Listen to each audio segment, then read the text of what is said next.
What's up, Pirates? Wraith here with Awaken TCG, and today, as you can see by the title and what's on my screen, you're probably thinking I'm crazy, but I'm not. Maybe a little bit.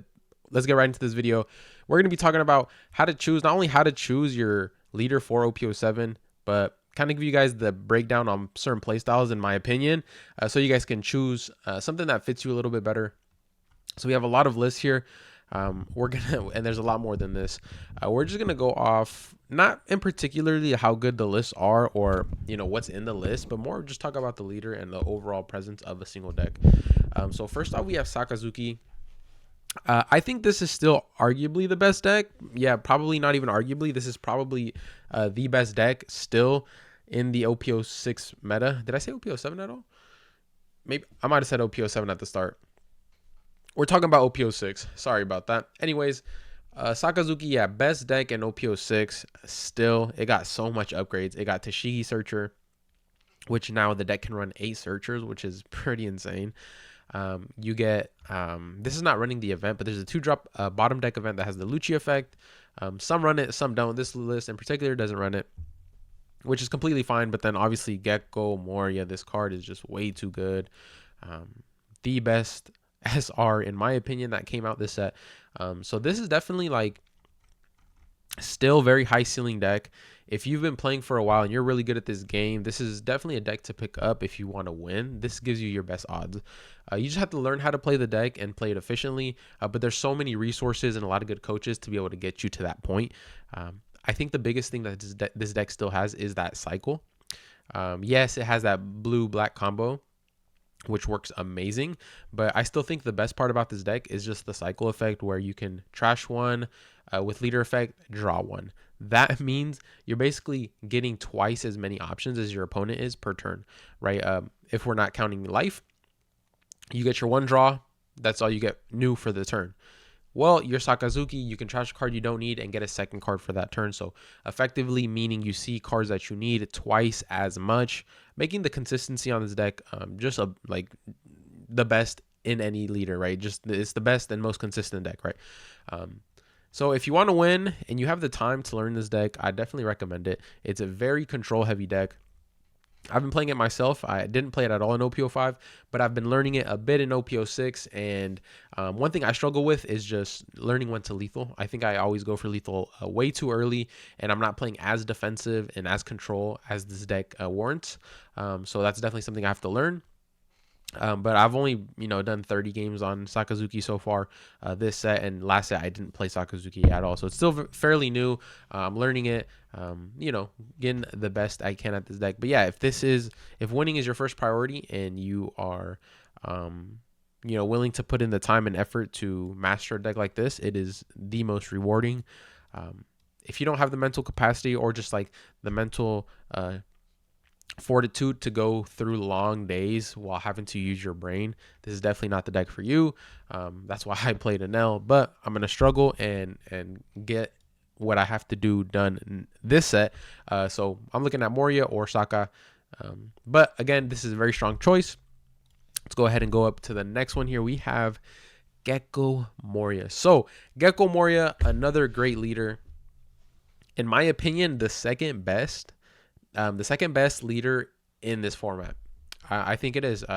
You get that 6K swing basically every turn, and then you're playing your 4-drop body, which has an added effect, right? You're either making them trash a card with Perona, or using its cost minus effect to KO something, or you're literally just KOing something with Absalom. Insane deck. And then obviously Dr. Hogback, if they clear your Moria, you can Hogback that next turn, get the Moria back, and now you have a Moria setup for your following turn. So many good things I can say about this deck. I've definitely played over about 60-ish games on this deck.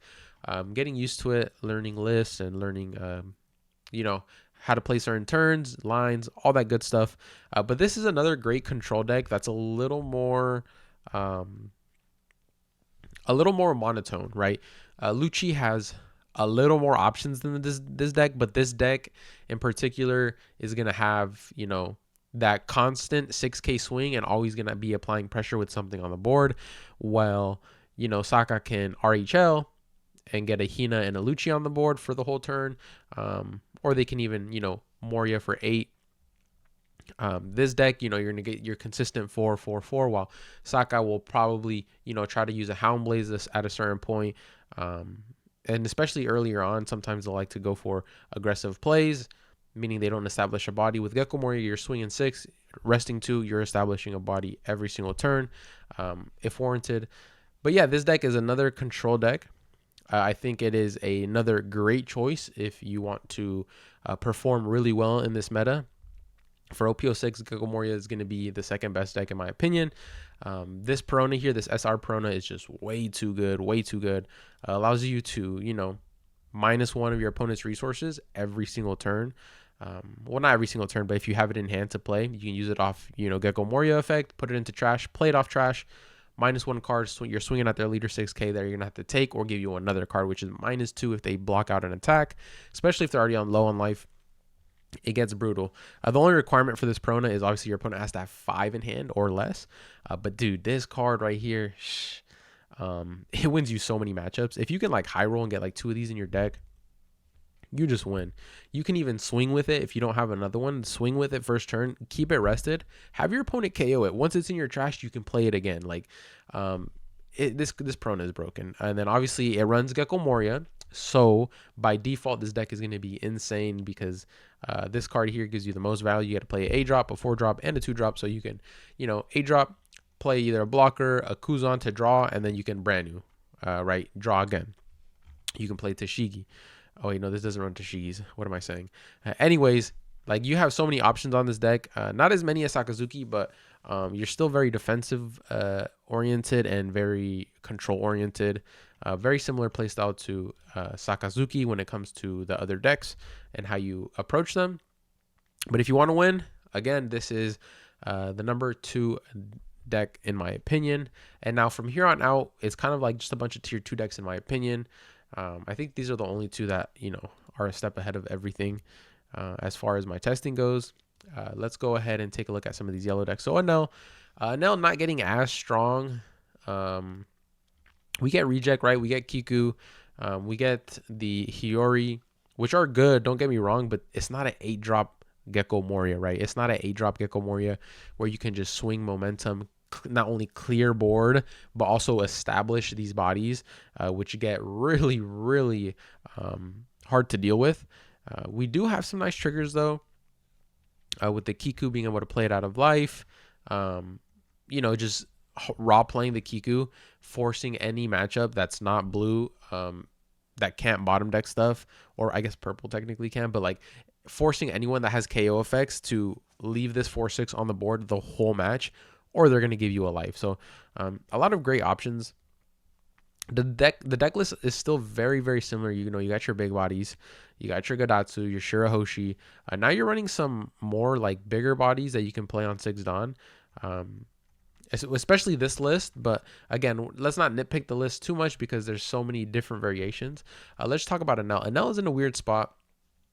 In OP07, it is currently up there with Sakazuki before the bans. The bans are coming real soon, 2 weeks, so the meta is going to completely change over there in the East. Sakazuki still dominating, being the number 1 deck out there with Enel right next to it in OP07, which is really nice. Makes me want to keep playing the deck, but obviously Reject is going to get banned. So I'm hesitant. I definitely told myself that I was going to get off yellow this upcoming set, which I hope to do. We have, like a week and a half before the first offline regional for OP06, which is Santa Clara, and I'm going to be there. So if anyone's there, come say hi. I'd love to meet all of you guys. But yeah, Enel's in a weird spot right now. It definitely didn't grow in strength as much compared to Saka, compared to other decks. In my personal opinion, I think it's still a solid tier 2 deck, but this is one of those decks where just so much stuff has to go right, but it can high roll, right? And then you're yellow at the end of the day, so you can hit some nice triggers to help you out and win. Enel is just such a defensive tank, right? Like, you can never kill him. You're always gaining life. Your opponent just has to have the answers in order to win in this matchup. But yeah, I like Enel. I probably won't play him. I think he's still a good option. Let's go ahead and go to the next yellow deck, which is Katakuri.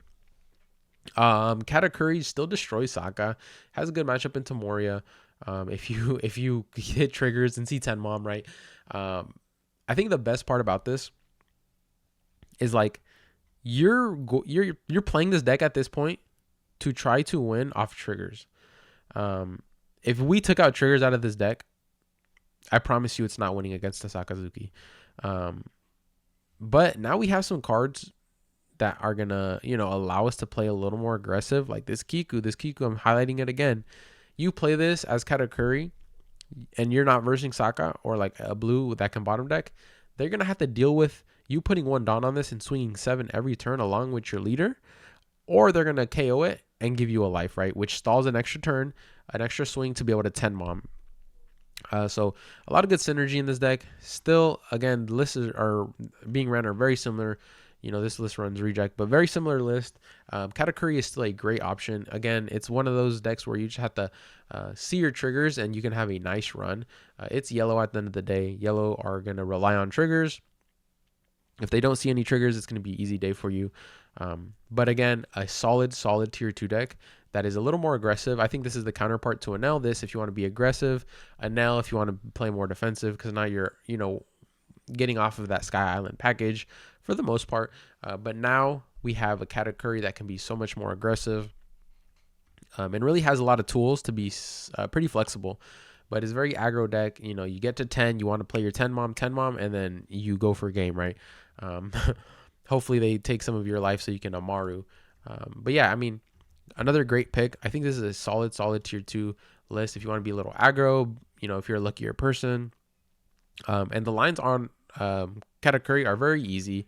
You want to play on curve, you want to play your big bodies for the most part, and just, run with it. Let's go over some green decks real quick. Uta, not much changes. We get the new starter deck, so we get this Dracul Mihawk. But other than that, as you can see, the list is fairly the same. You run now Zoros. Some lists do, some lists don't. But very similar to, previous Uta decks, it didn't really gain much of an advantage besides this Mihawk that you can play at 3 Dawn to play the Brook, to play the Nami. So you can actually go first, go Mihawk, Brook, into Nami, which is pretty strong, right? You establish 3 bodies, your opponent's going to 4 Dawn. Like what's the Saka gonna do? They could probably Houndblaze clear 1, but that's about it. And then you got 3 swings the following turn and you can play super aggro. So definitely a deck you can high roll on. Again, this is a very vanilla leader, vanilla list. There's not much tech to it. You kind of want to just play fundamentals, and then you can go for game with the I'm invincible. If you need to play a defensive, you go Kid, or if you're thinking your opponent can't deal with a 9-cost Zoro that you can drop and end the game with the next turn, you go ahead and play that. The end game is fairly simple. Your game plan is fairly simple. This is a simple deck. I like to think of it as more of a vanilla deck. All you do here is you play Luffy to play Brook to play something else. That's about it, right? You play Law to play a 3-drop, which you can play like a Mihawk or something. There's not really much tech in this, like do this and this and set up this and this before you get to this turn so you can do this and this. No, this is very straightforward. If you like a simple deck that's very strong, I played this deck and it was very strong. This Mihawk just, brings it up 1 notch. So this deck is going to be on my radar for sure. Again, I love the color green. This deck is amazing. You might see me on this deck for a tournament, at some point. Next up, Perona. Now, I wanted to try this deck really bad. There's a lot of people close to me, like my friends, that we play with IRL that are going to be on this deck. So just for that fact, I'm not going to be on this deck. I really wanted to play it. Obviously, I'm going to play it and learn it a bit, but I'm not going to actually physically make a deck and play it. I'll probably make a deck, but I won't play it at tournaments. There's no point if, a lot of people I know are going to be running this deck, and then, we go to play test and this is their best deck, and then it's my best deck, and now we're just running Perona Mirror. So, and I also want to give myself the best chance in OP06. So hopefully it doesn't come back to bite me, but, we're going to stick with Moria or Saka for the time being. But let's get back to Perona. You take advantage of the A-cost Gecko Moria here with options in green to go like Cody Jones, Rosinante, Doflamingo. So more big bodies, a lot of bricks. That's why you run 2 of these 0-drop events. But besides that, you run that 8 cost Moria that is so good because you can, get a Ryuma, get another KO. You can drop a Rosinante, or you can Borsalino into a Rosinante and just get so much good value. You really have a lot of options in this deck here. The Perona effect being so flexible, you can, use a Dawn minus effect. Like let's say with Kuzan, you drop a Kuzan, next turn you swing with it, and they have an 8 cost Moria. Let's say you're versing Saka, they have an 8 cost Moria. You Kuzan, swing at the 8 cost Moria. The Perona is going to go ahead and rest it, and now it's still at 4 cost. Remember, here comes down to X Drake. Here comes down to Ryuma. Goodbye, right? So there is some combos there. But yeah, once late game hits and the Perona has what they need, it's kind of cooked, right? Moria into Moria, just so much blockers. 10 cost comes down, and now you can't even play the game. So definitely a nice deck. I think this is a solid. This deck has a solid early, middle, and end game. I think personally, there's so much flexibility with this leader that makes it so good, right? Especially when it comes to these big bodies down here like Cody Jones, Rosinante, Doflamingo, and Gecko Moria. Just so much different type of, plays that you can do in certain situations that you'll need a certain card. This deck will probably have that. So that's why I think it's so good. It's very flexible. It fits a lot of people's play styles just because all of the different options. There's a lot of different lines you can go through and do things different ways on this deck. But it plays fine. It plays amazing. You can get a lot of value where other decks can't get value. So if you want to play a green deck that's actually good, this is probably the one to do it. But yeah, I definitely am going to try the deck out. Probably won't play it, but I'm really looking forward to my friends playing this and getting really good at this deck, because I've played it on Rank Sim, and this deck is scary, especially when they get their curve and they know what they're doing. Okay, so we're on the last two lists here. We have Yamato, and we have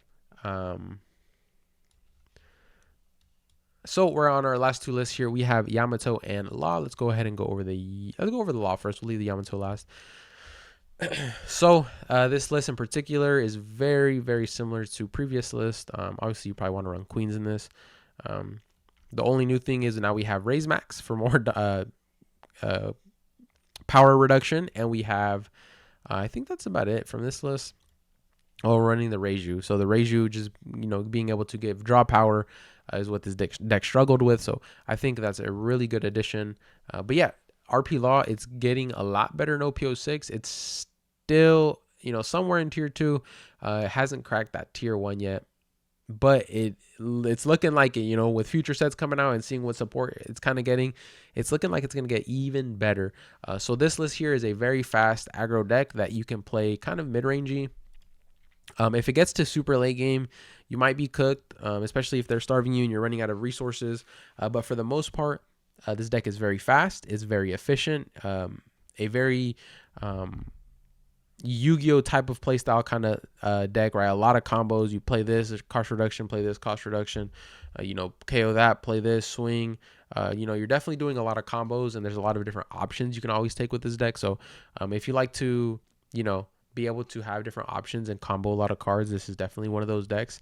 And it's fast paced. It's a good deck that's going to put pressure on your opponent and make them make misplays because of the pressure they're feeling. So a really, really good deck in my opinion. I think this is somewhere in tier 2 as well. None of these decks I'm showing are below tier 2. So all of these lists have potential to win a tournament. Don't get me wrong. There is some tier 3 list, tier 4 list. I think anything after tier 3, honestly, is kind of just cooked for tournaments. And by the way, I didn't go over every tier 1 and tier 2 deck, in my opinion. I think I just went over some strong ones, especially the new leaders, just so you guys can have kind of an idea. If you guys have any comments or questions, leave them down in the comments below. I'll give you guys my best answers. I'm going to be on the comment section once this video drops. So if you guys have any questions, go ahead and drop them down below. And Friday, we will have the giveaway announcement, so stay tuned for that. Anyways, let's go ahead and get right back into Yamato. Yamato, double attack on a leader. Like, do I need to say anymore? It has double attack on a leader. Yeah, Yamato, super strong leader. Not only that, when your opponent is at 3 or less life, you can attach 2 Rested Dawn onto one of your opponent, or up to one of your characters. So gets 2 free Dawn once you swing once and connect. Broken. You know, Hiyori makes the deck so good. Onami being able to banish, swing 10, banish, swing, you know, these crazy amount of numbers. It's absurd. And then Onami, you know, just a great Thunderbolt card. So this list in particular, there's a lot of flexible lists with Yamato. You can go super aggro, kind of like in the middle, and then there's a Fortress Yamato that runs things like ACOS Kid. So definitely a lot of different options to be able to play on this deck. And so as someone that's going to play against the Yamato, you kind of have to be wary what kind of deck are they playing. If you play too fast and they have ACOS Kid defensively and you're out of resources, you're out of steam, it's going to get rough for you.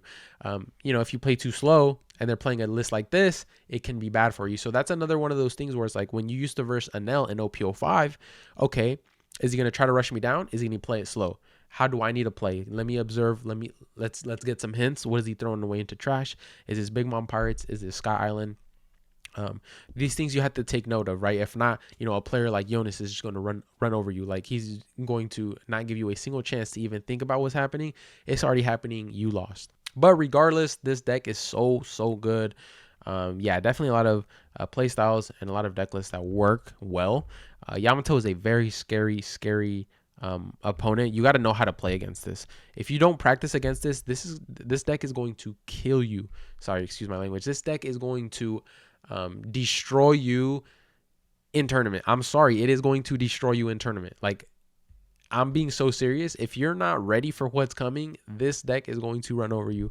It's one of those decks where you definitely need practice against, just because, you know, kind of like, you know, into Enel with his leader ability. If you didn't know how to play against that, it kind of just, you know, ramped them up slowly, gave him draws, gave him cycles, and you would lose. It's same thing with this. You got to know how to play against it. There's a certain way. I'm not the one that's going to tell you. You guys got to, you know, test and figure it out because I don't even know yet, but I will practice and actually do the work to be able to beat this deck. Anyways, guys, that is going to be the end of this video. If I missed any of your leaders, I am sorry. I know I didn't get to every single leader, but I just want to kind of yap on, you know, certain decks, their play styles, what I think about them, just so you guys can have an idea on my opinion. Obviously, I haven't tested every deck. I've tested a little bit of Yamato, Reiju. I've tested Moria, Saka into this new stuff. I've tested a couple of other decks. I've played Enel, a little bit of Katakuri. But yeah, I hope you guys enjoyed this video. On Friday, we will have the giveaway announcement, so stay tuned for that. I know you guys have been waiting. It's going to be 1 box for international and 5 for domestic, 6 OP06 boxes. In total now, I decided for 5,000 subscribers, guys. Yeah, we hit these milestones, and you guys know we show out for the giveaways. We do not short you guys out. We always are going to give back to you guys like crazy. So appreciate you guys for all the support. Make sure to like this video. Comment down below if you have any questions on any decks, any matchups, any tips I can give you guys. I will be in the comments for about an hour. Anyways, subscribe to our channel. Subscribe if you haven't already. You guys are always watching our videos but not subscribing. I'm looking at you. So go ahead and hit that subscribe button right now. I will see you guys on the next one. Peace.